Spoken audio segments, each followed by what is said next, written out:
They told me clowns belonged in circuses and children's nightmares. They were wrong. The first time I saw him was through the glass of my bedroom window, framed like an old photograph. He pressed his palm flat against the pane, and for a moment the world narrowed to the scrape of his fingernails and the wet breath fogging the glass. That sound, a soft, desperate exhale, lingered in my chest like a leaking pipe. My apartment is the sort of place where every small noise arrives amplified. The radiator's cough, a distant siren, the neighbor's apartment keys.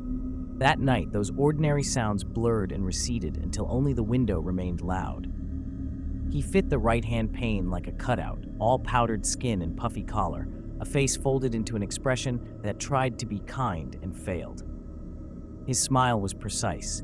His eyes were pinpricks of absence. They watched me as if memorizing my shape. At first, I told myself it was a joke, someone with a costume and a cruel sense of timing.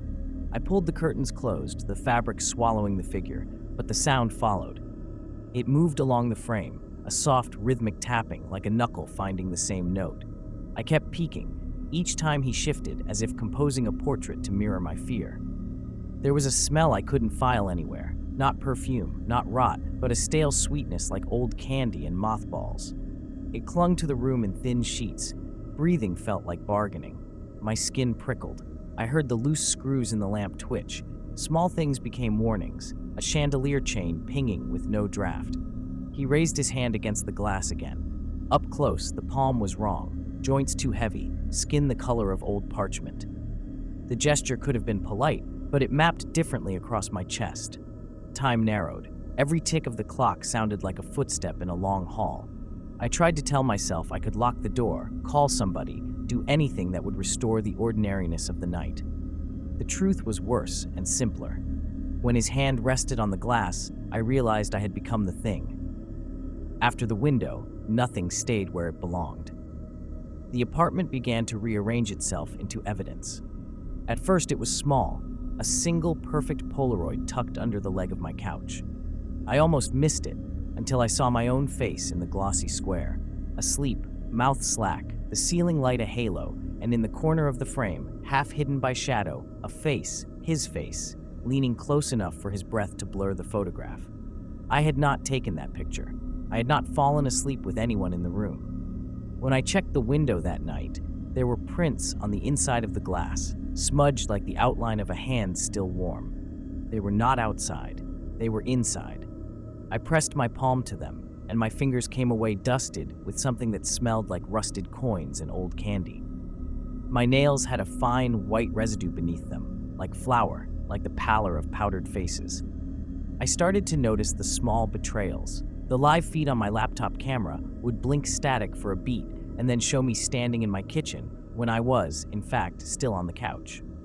My phone rang once, a long, thin tone, and when I answered, there was only breathing on the other end, slow and wet, the same breath that had fogged my window. I recorded it, replayed it, until the sound flattened into a loop in my bones. I couldn't hear anything else. I couldn't call anyone without stumbling over the fact that words felt inaccurate, like props I could no longer pick up. Sleep thinned into tiny pockets of dream where teeth split into clocks and mirrors leaned forward to study me.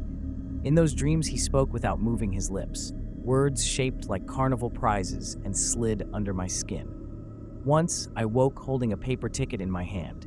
Admit 1. The print smudged as if stamped by a shaking fist. The ticket smelled of something sweet and sour, and for a moment I thought of childhood and cotton candy, and of being coaxed into small, bright traps. Neighbors shrugged when I knocked. "Must be mice," the woman upstairs said, and her voice was polite as white noise. When the building manager came, he checked the window, tapped the sill, hummed, and left with his polite shrug. Nobody else saw the prints inside the glass. They saw me, talking, and smiled the way people smile at old televisions that stutter. Then the mirror lied.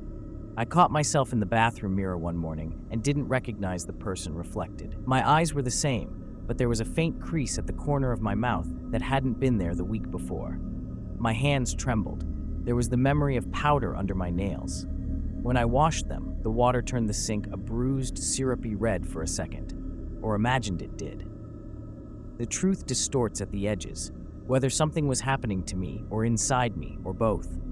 All I knew was the escalation. He stopped composing himself like a portrait and began to practice being inside me. Tonight, the silence moved differently. The tapping against the glass was not a warning anymore. It was a measurement. It counted out the hours like bones. Every knock against the glass matched a beat in my chest until the rhythm and the tapping were the same thing. I stopped pretending I could hold the line between inside and out. The apartment's edges had softened. Door frames seemed less like architecture and more like suggestions. I knew then that whatever stood on the other side of the glass was not waiting for permission. It had been rehearsing the moment I stopped looking away. That night, I left the curtains open. Call it bravado or a surrender I did not understand. I sat with the lamp low, listening to the house breathe, the fridge hum, the pipes talk back in metallic whispers. The air carried the same sweet-sour tang, like stale cotton candy mixed with pennies. My palms were raw from pressing them flat to the cold window earlier. They left faint prints on the sill that evaporated too fast to be comforting. He arrived without footsteps. The glass fogged from the inside as if someone exhaled a long, slow secret. The clown's face filled the pane, huge and patient, the painted arch of his eyebrows curving like a question. He waved once, not at me, but at the room, and the gesture made something in my throat clench. Then the pane slid, not with the mechanical scrape of a window, but with the soft, wet sound of something unzipping. The room filled with a new smell, the bitter tang of metal and the sweet tang of spilt sugar. He stepped through not like a man crossing a threshold, but like water assuming the shape of a bowl. His collar brushed the lampshade. His sleeve left a ghost of dust on the couch. For a heartbeat, I watched him place his hand on my kitchen counter as if checking the temperature of the world.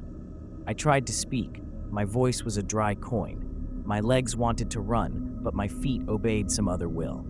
He did not smile the same way twice. The grin was a set of practiced movements, like a song learned by heart. When he laughed, it was small, amused at a private joke. He tilted his head and studied me the way someone might study a puzzle piece and decide it fits. He traced his finger along the mirror propped against the wall, and then, impossibly, his fingertip found the place where my reflection lived. The glass did something I could not name. It shuddered, and the face inside it rearranged. My reflection blinked before I did. He leaned close to the mirror and breathed. The fog he made was not condensation, but something thicker. It painted a pale smile across the glass. Then he tapped the other side, not the window now, but the thin skin of what I thought was me. The sound echoed like a coin dropping into an empty cup. I reached for the mirror, and with hands that belonged to both of us, drew my own outline back.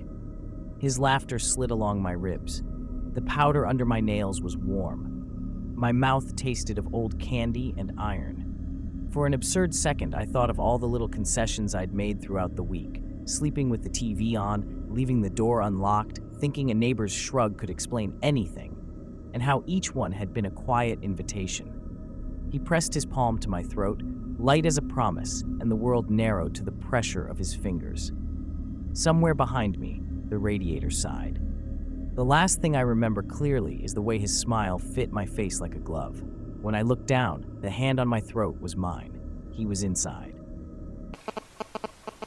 Subscribe to Horror Story Bar.